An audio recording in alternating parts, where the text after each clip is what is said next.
Welcome back to the Berg Podcast. Thanks for joining us. This is Brian, and with me today I've got Dan. Hey, everybody. And Ford. Hey, how's it going? And today we're talking a little bit about strategic planning, defining, what does this sort of look like? Now we're Ford, what are we? We're 18 years into the company's growth here and still feel relatively young, but sat down Except recently. when I get out of bed in the morning. Well, 18 years ago, I was had weighted up 30, 40 pounds less, and it didn't creak and groan as much when I sat up or rolled out of bed. You're right.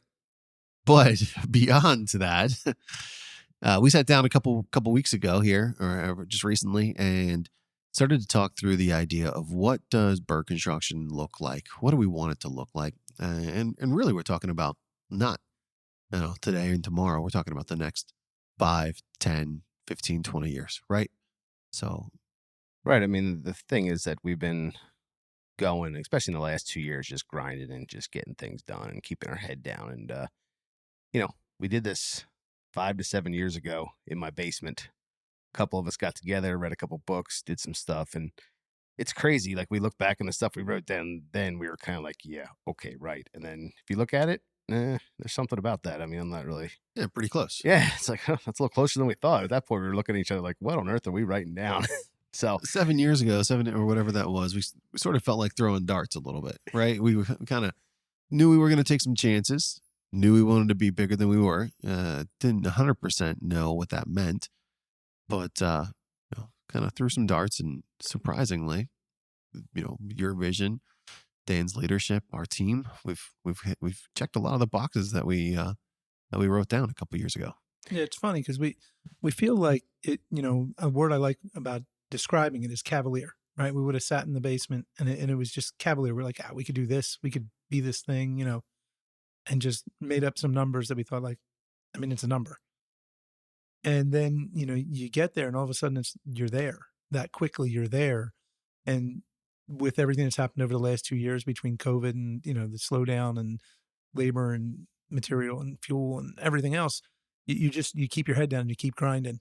And we wanted to make a point of picking our head up and looking. And when we did, all of a sudden it's not so cavalier anymore. It's we can be very, very formal about looking at where we want to be and realizing where we are. And there was a couple, lines that each of us has said different things. At one point early in Billwood, I said something to the effect of when we stop being what it is that we are, that's when we're done growing, and we're going to have to just figure out how to be that thing. And we don't know if we're there now. Right.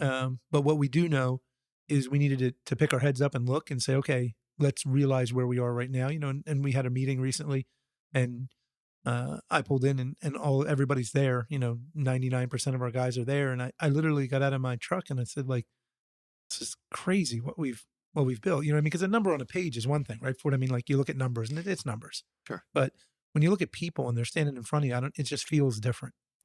Well, I think that's part of why the vision thing is so important, because, when you have 5 people that you're responsible for their safety, their well-being, and their ability to take home money to feed their families, that's one thing to sleep on. Then it gets to 20 and, at each increment. And, right now we're in the 80 range of people that draw a salary or make a living coming out of this company. And so the weight of that responsibility continues to grow.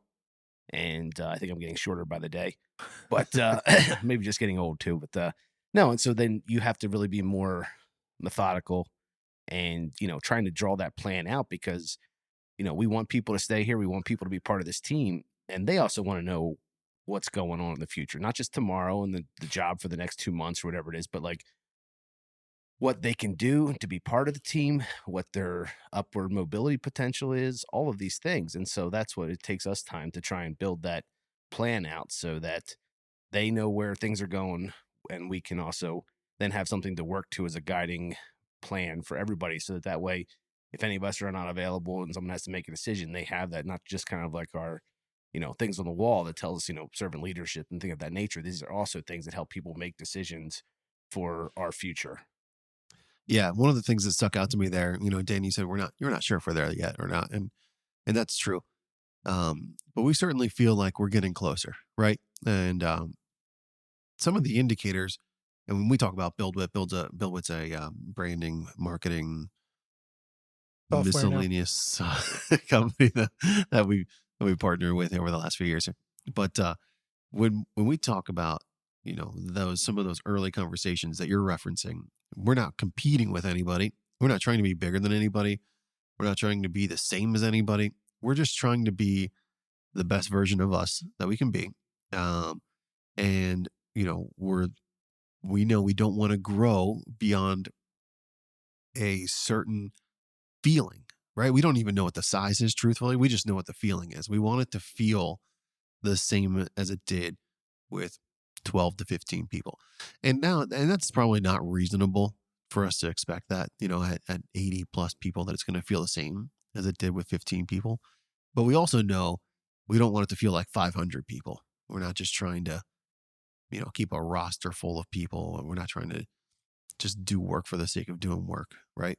Well, not only that, but I mean, I know a lot of people that have come to join us over the years from large companies, like the ones, and it's in some people's bios and different things. It's like, when you get too large, your employee ID number is more important than your name or who you are. And so that was always one of the things that was, it's a big thing for people. They want to, feel that what they're doing is worth value and that people care for what they're doing. And so if they're just employee 19542, like that doesn't have that meaning of what they're doing every day. Yeah. And one of the other things that we used to talk about a lot was, you sort of lose it if you just do a thing to be a thing, right? Or if you're just trying to be the next somebody, you sort of lose the ability to empower your folks to grow, right? We've been pretty intentional about trying to find opportunities for our folks to have vertical growth. And yeah, as we've gotten bigger, we've had a lot of horizontal growth. We've had to add folks at layers to make sure that we can continue to do the work that we need to do, fill the holes, right?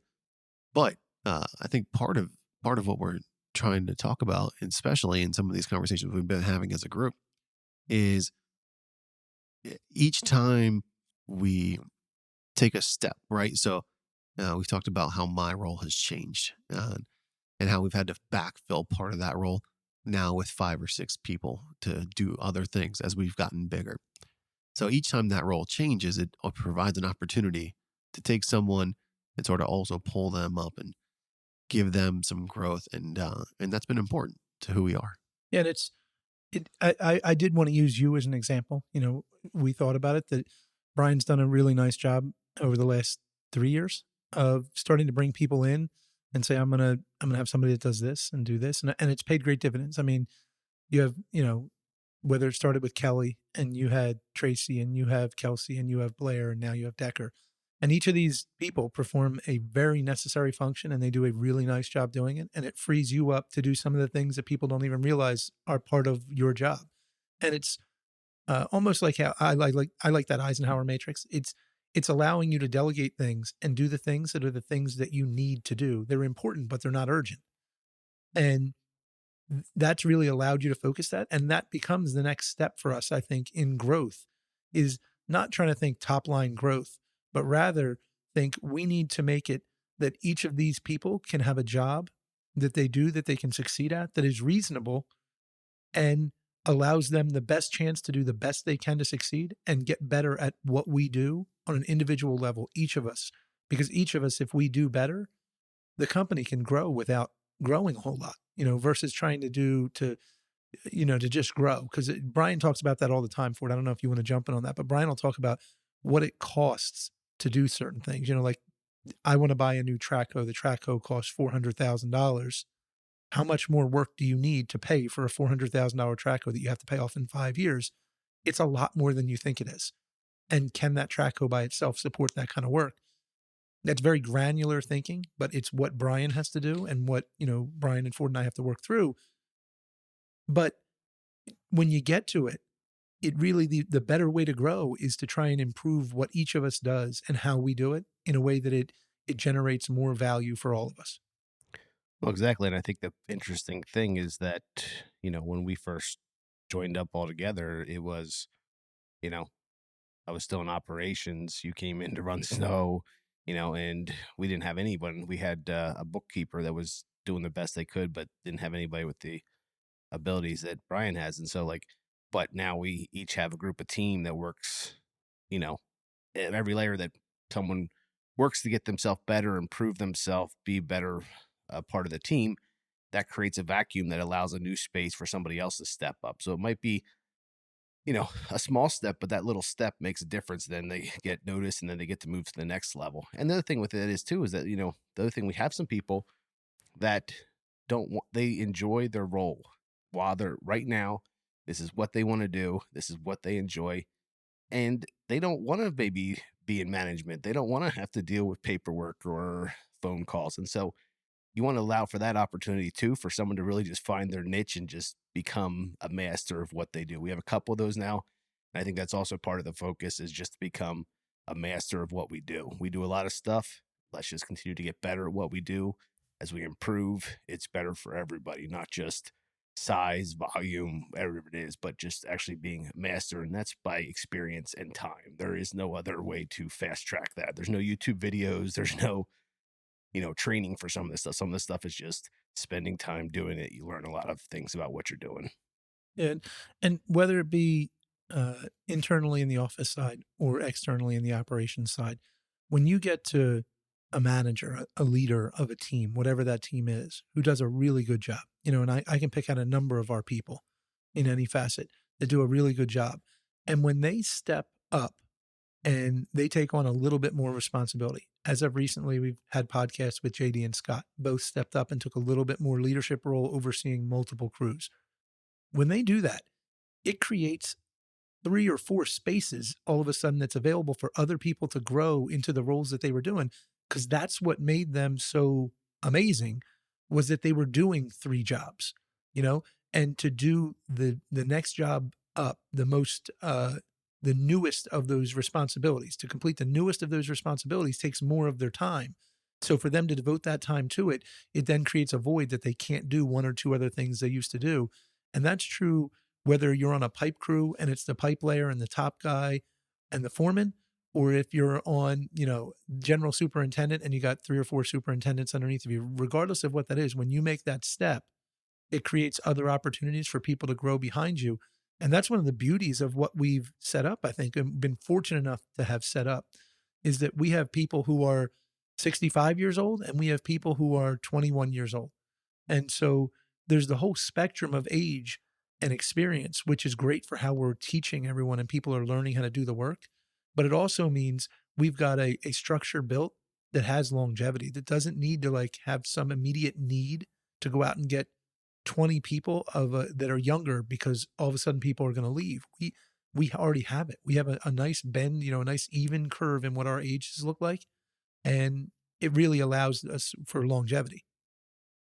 Well, I think another thing that's part of this is that we've seen people have struggles with this in the past, and, it's an individual thing, but just that leadership comes with a cost at any level. And I don't think you might not feel it until you feel it.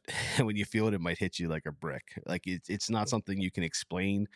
It's something that you have to adjust your mindset, your focus, and things of that nature. And so, a lot of people, you interview them when they're, oh yeah, someday I want to be this. And it's like trying to explain to them what that means. It means that you have to be good at what you're already doing.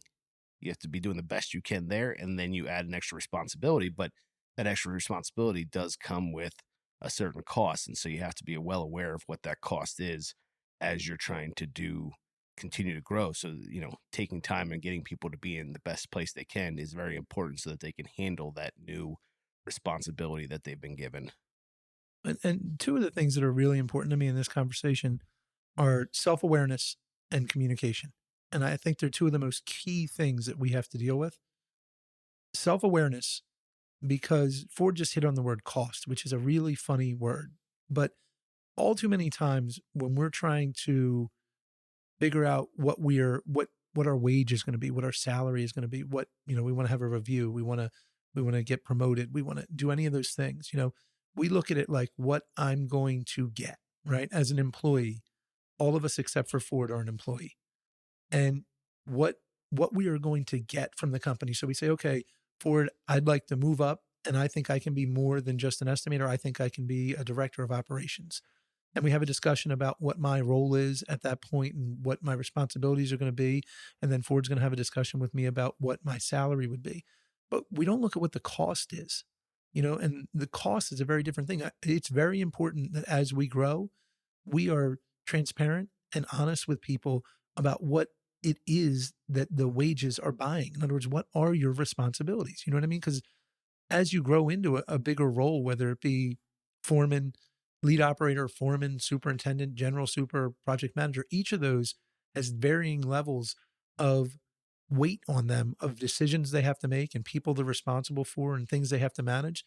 And it's a cost to you as a person. You have to know, if that's really what you want. And I think that we have to do a good job of communicating what that is to people so that they can understand and get to a spot where they're really happy and they can succeed and they can really enjoy being here. Cause that's what we want, right? I mean, at the end of the day, we want this to be the last job interview you're ever going to have. Yep. Yeah, that's what I was just going to say. I mean, excuse me. One of the things we've been talking about internally as a group, the three of us, and with some extra pieces of management, is we're getting to the point as an organization where we're concerned less about what other people outside the organization feel about us and more about how do we make this a place where our folks want to retire from. How do we make it their last first interview, or so that kind of thing. And what's interesting about that is it can't be that for everybody, because we will continue to have people that it's just not the right fit for us, for them, for whatever reason. But for the people that it is the right fit for, the people who want to grow, people who want to work hard, who enjoy the opportunity to stamp their name on something and say, I did that, and turn around and know that they've done a job well and delivered a product that somebody desires. Like there's an enormous opportunity and potential.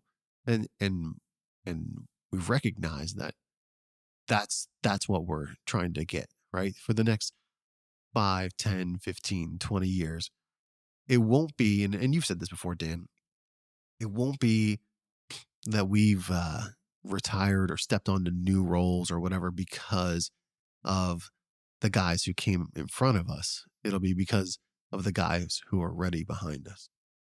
Yeah, for sure. I mean, it's one of those things. I couldn't be more proud of where we've come. And it's one of the things I personally struggle with is that all we knew to this point was growth, right? Like all we know is let's go get the next big thing. Let's go do this thing.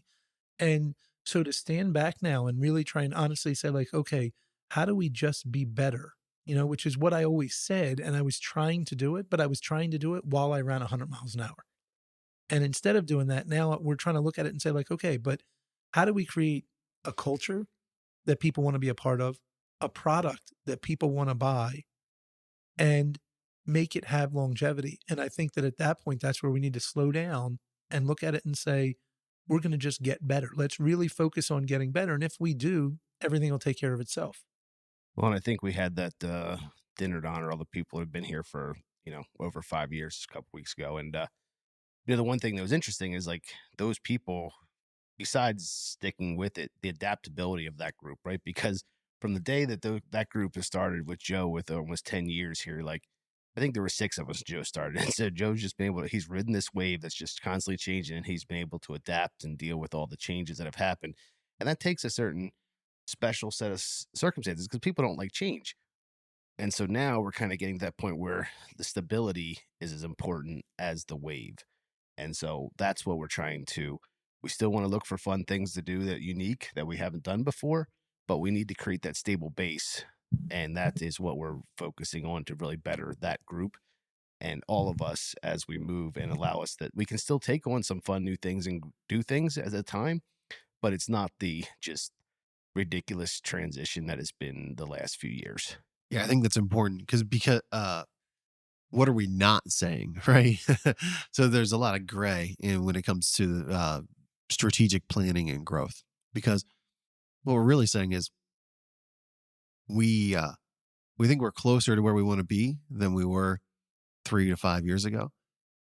But that doesn't mean that we're not looking for new work, that we're not still looking for the right people to add to our team, that we're not still exploring cool opportunities for new lines of business or interesting products or projects. So I think that's important too, right? We're not looking to grow stagnant and slowly drift into the night here. We're definitely looking to create some interesting and cool opportunities. But I think what we are saying is it's probably becoming more about sort of tightening the group, honing the pencil a little bit, and being better at who we already are, so that we can take those calculated opportunities and risks when they show up.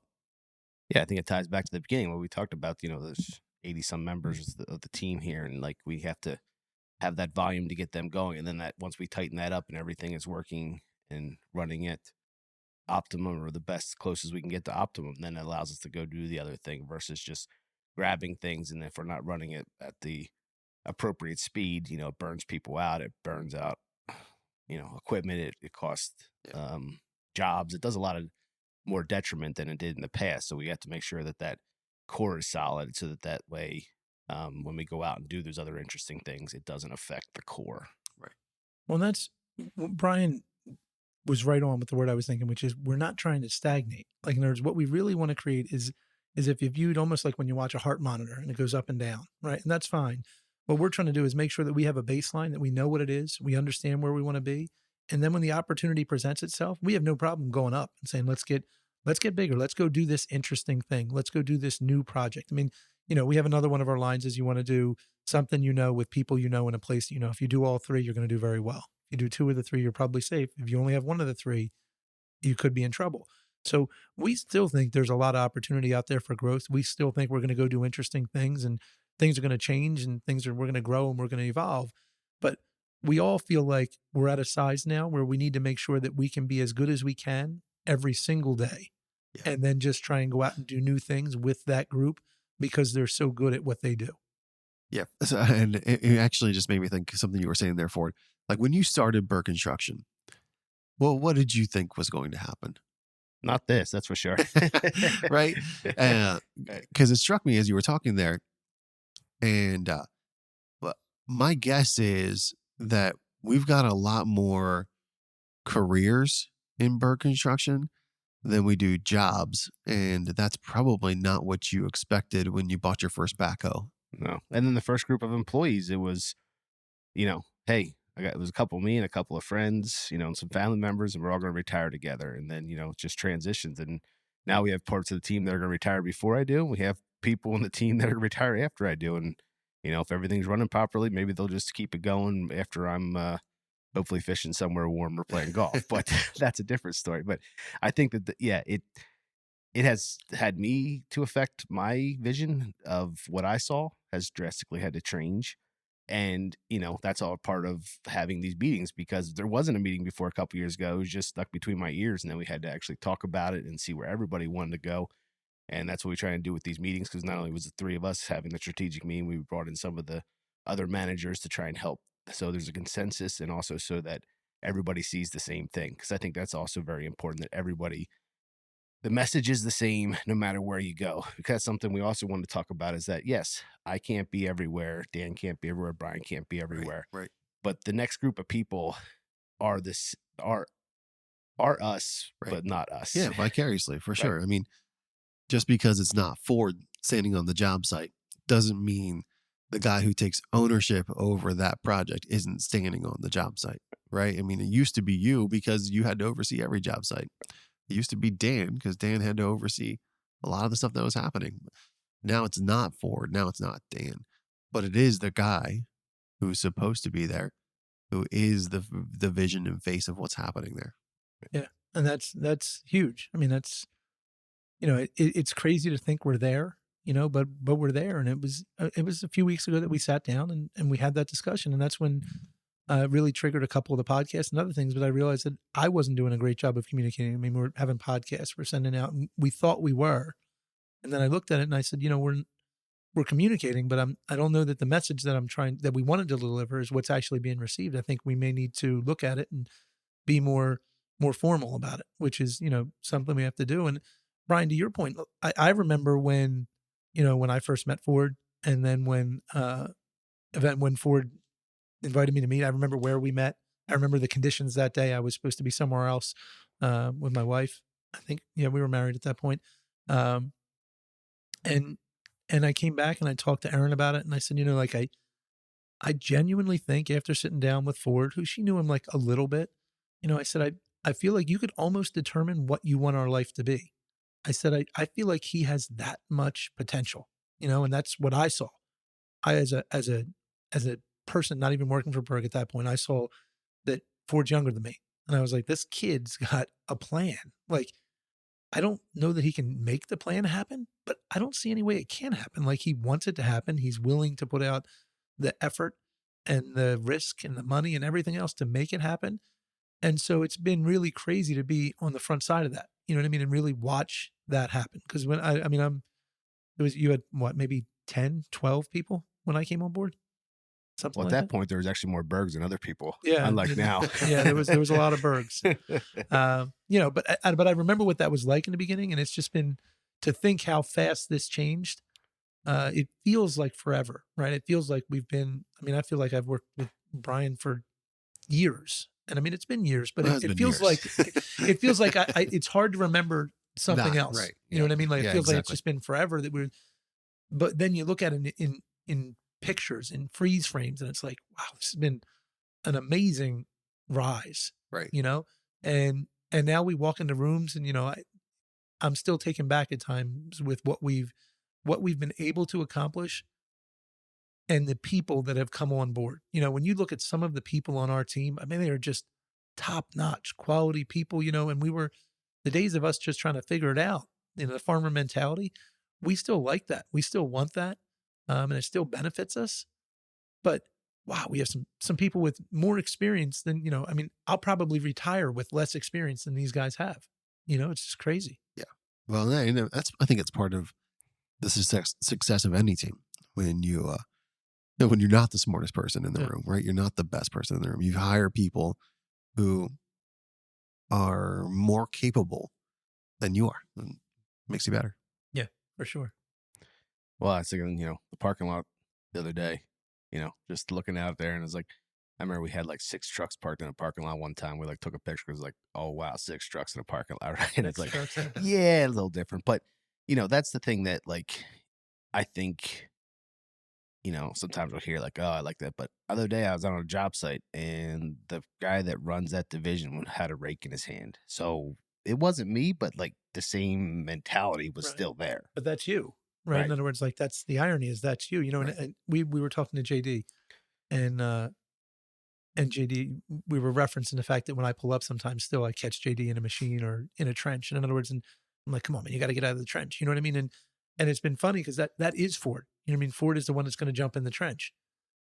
And JD is creating the same space in his division that allows him to step in the trench, even though he's the general super, that Ford did. You know what I mean? So that's what's really amazing, is we've been able to find people who are like us and who believe what we believe. And it makes the culture and the values not just something we wrote on the wall. It's when you talk to somebody and they say the thing that you'd want them to say, and you didn't tell them to say it. It's just, it's an amazing feeling. It's like that they buy in. That's it. That's all I need, And if you have that, which I think we do as a company, then the sky's the limit on what you can do, which is what makes it so hard for me and my personality to slow it down and say, let's really get better at what we're doing right now. Because I still look at our team and I'm like, they have more room. Like, we could keep going here. We keep getting bigger. But at some point you have to realize, like, we want to be what we want to be. And that's, I want to know everybody. I want everybody to know me. I want to be able to walk up and shake a guy's hand and know their name and know their spouse or their kids or what their kids do. And so we need to slow down and look at it and say, like, okay, let's be that thing, and be better at it. Right. And let them bloom, really. We let our folks shine if we can keep it the thing that we want it to be. Yeah. No. Well, that and what you were just saying about like the name thing and getting the, that's the best part. Like, met some new people the other day, and it was great to see, wearing our gear and being part of the team. And I hadn't had a chance to meet them yet. And it's just like, but what I did know and trust in was that their foreman and their project manager knew who they were. That's the important thing. Cause, we're spread out over multiple counties and location, geographic areas. And usually when we do get out to the job site now, we might be able to stop by and say hello, but we can't. We're usually there during the day while they're operating. So we're going to talk to the manager on the job site, the foreman, the superintendent, because they're trying to get something done. Yeah. But even if we don't get to have that connection as much as we'd wanted to in the past, we believe that the people that are working with them and their people that are in charge of their divisions are having that same type of mentorship, friendship, understanding of their families that we would want to. We just can't do that at all the time. Yep, for sure. That's probably a good place to wrap it up. I think that there's probably a lot that could be said about this topic. And in truth, we do this about every 6 months. We sit down and try and sort of rehash these details and figure out who we are and where we're headed. So maybe there's a part 2 at some point on this conversation. But thanks for joining us today, folks. We appreciate it. Catch you on another episode.